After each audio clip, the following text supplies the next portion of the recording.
I like Canada, and not just because I've lived there. It's an interesting place, kinda similar to its southern neighbour, but also very different from it. One of the lesser known quirks of this country has to do with its automotive industry.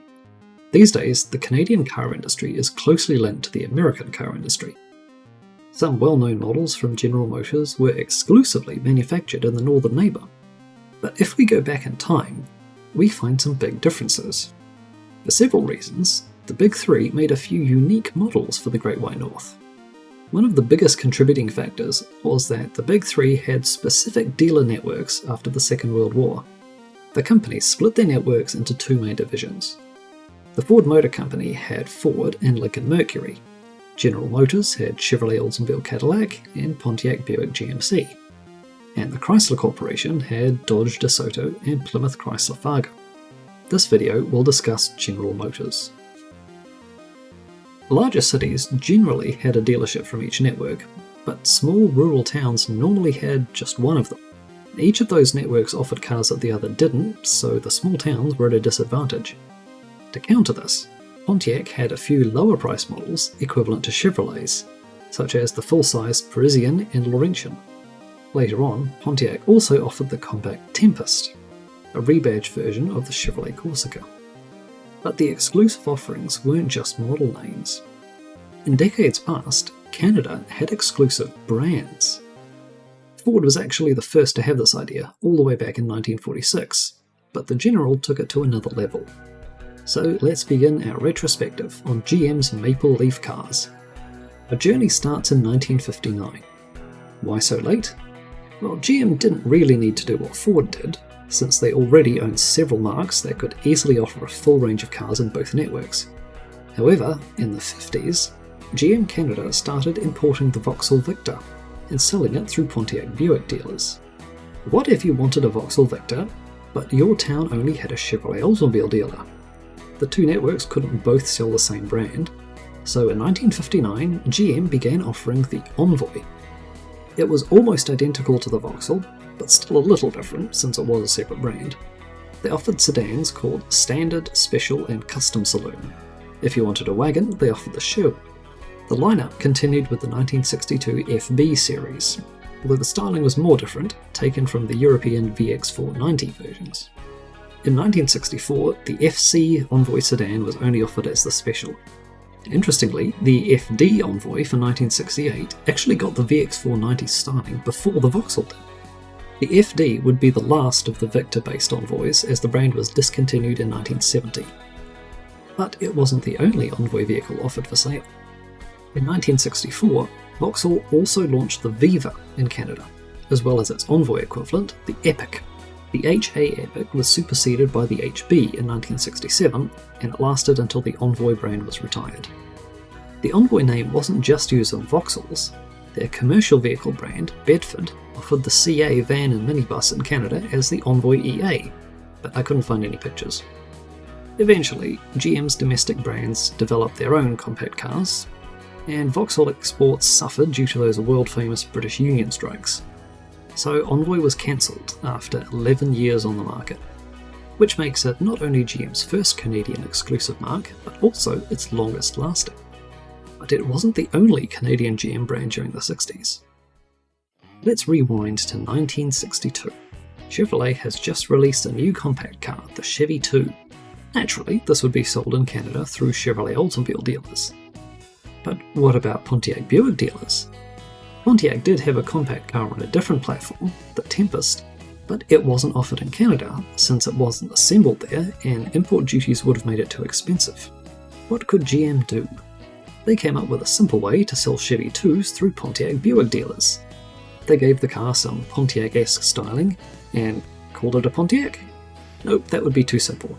They created a sub-brand. Enter Acadian. The Chevy 2 rebadge had two trim levels, Invader and Beaumont. For 63, Acadian introduced a mid-level trim, Canso. They changed things up a little for 1964. South of the border, the Y-body Pontiac Buick and Oldsmobile models were moved up to the new mid-size A platform, shared with the Chevrolet Chevelle. However, while the Chevy and Olds were assembled in Canada, the Pontiac and Buick cars weren't. You can probably guess what happens next. Acadian to the rescue. The Beaumont nameplate now became a new mid-size model based on the Chevelle, leaving Acadian's compact car with the Invader and Kenso trim levels. As the muscle car craze started, Acadian offered the Sport Deluxe package on both the Kenso and the Beaumont for buyers who wanted more excitement. In 1966, the Acadian compact got a redesign, and things got a bit more complicated. For whatever reason, General Motors decided to separate the Beaumont from the Acadian nameplate and create another sub-brand called, well, Beaumont. The Beaumont car was still mostly a Chevelle, but with unique styling cues and the dashboard from the Pontiac Tempest. The redesigned 1968 Beaumont got a new top model, the SD396, to match the Chevelle SS396. Here's a fun fact: Acadian and Beaumont vehicles were also assembled and sold in Chile. Even weirder, Beaumonts were built in right-hand drive in South Africa using Chevelle parts. So technically these two brands weren't exclusive to Canada, although they're definitely Canadian. Anyway, in 1970, GM finally started building the A-body Pontiac Le Mans in Canada, so there was no need for the Beaumont brand anymore. The following year saw the introduction of the Pontiac Ventura 2. It still wasn't assembled in Canada, but that didn't matter anymore because import duties were gone by then. So GM decided to sell it there, replacing the Nova-based Acadian in late 1971. At this point, the first era of Canadian GM brands comes to a close. But the story doesn't end here. The idea of an exclusive marque would make a comeback 17 years later. It's 1988, and General Motors has a new dealership network in Canada, Passport International Automobiles, which sold Saab and Isuzu vehicles. They also began selling the Daewoo Le Mans, but not as a Daewoo. In the States, and in New Zealand for some reason, this car was badged as a Pontiac, but not in Canada. Passport sold it with their own branding, as the Optima, although it did have the Pontiac styling and an arrow-shaped logo. The Optima didn't sell terribly well, plus the car wasn't very good, so hardly any of them have survived. When GM launched the Saturn division, they chose Passport to distribute Saturn cars in Canada, and Passport became the Saturn Saab Isuzu dealer network for 1992. So the Passport Optima was no more. The car itself was still around though, and it needed a new name and a new dealer network. And no, it still wasn't going to be the Pontiac Le Mans. Surprise, surprise, two more brands appeared on the scene in 1992. But one of them wasn't new. Back in 1989, General Motors launched the Geo brand in the US as a joint venture with Toyota, Suzuki and Isuzu to compete with small imports, using the old "if you can't beat them, join them" strategy. In 1992, Geo expanded into the Canadian market.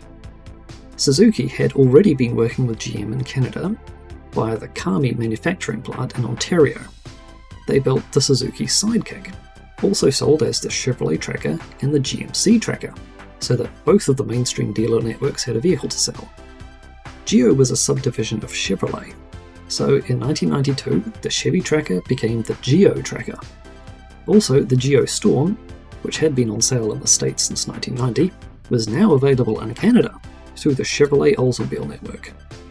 Can you see where this is going? That's right, new brand time! Since one of the main GM networks had a new import-inspired brand to sell, the other one couldn't be left behind. Here comes another new name for 1992, Asüna. Not sure why they used the umlaut since that's not an Asian thing, but whatever. To match the Geo Tracker, the GMC version got a new name, Asüna Sunrunner. And remember the Passport Optima? The sedan was now called the Asüna SE, and the hatchback was called the Asüna GT. The Geo Storm's counterpart would have to wait until next year for some reason. But finally, in 1993, along came the Asüna Sunfire. And yes, it was just an Isuzu Impulse with a different badge. You could also buy the original in Canada through the Saturn Saab Isuzu network. Now everyone was happy. But only for 1 year. 1993 would be the last year for the Impulse, and by extension the Asüna Sunfire and Geo Storm, since they were all built at the same factory in Japan. It would also be the last year of the SE and GT, since the original Daewoo was about to get a new generation, and GM wasn't interested in rebadging it. That left the Sunrunner as the only vehicle offered by Asüna, which wouldn't make a lot of sense in the long term. So GM decided to discontinue the brand name. And so GM's last new Canadian marque was also its shortest lived, lasting only 2 model years. Now the Sunrunner would have to get renamed, but for some reason it didn't go back to being the GMC Tracker. Instead, it became the Pontiac Sunrunner for 1994 and onwards, becoming Pontiac's first SUV. An interesting side effect of this is that you can find the little Suzuki in Canada wearing no fewer than 6 different brand names. While Asüna disappeared into the sunset, Geo stuck around. Despite losing the Storm, they continued to offer the Tracker, and in 1995, the new Geo Metro arrived to replace the Chevrolet Sprint. I find it strange that the first generation Metro never got the Geo name in Canada, since it did in the US. I also find it unusual that the Metro's counterpart, the Pontiac Firefly, never got an Asüna badge. It was always a Pontiac. But by the way, you could also buy the same car as a Suzuki Swift for that whole time. In any case, GM decided to cancel Geo at the end of 1997 and rename all the models to Chevrolets, although the Tracker kept the old badging for one last year. After the Geos got renamed, their sales fell off a cliff, so that probably wasn't a good idea. But hey, that's General Motors for you.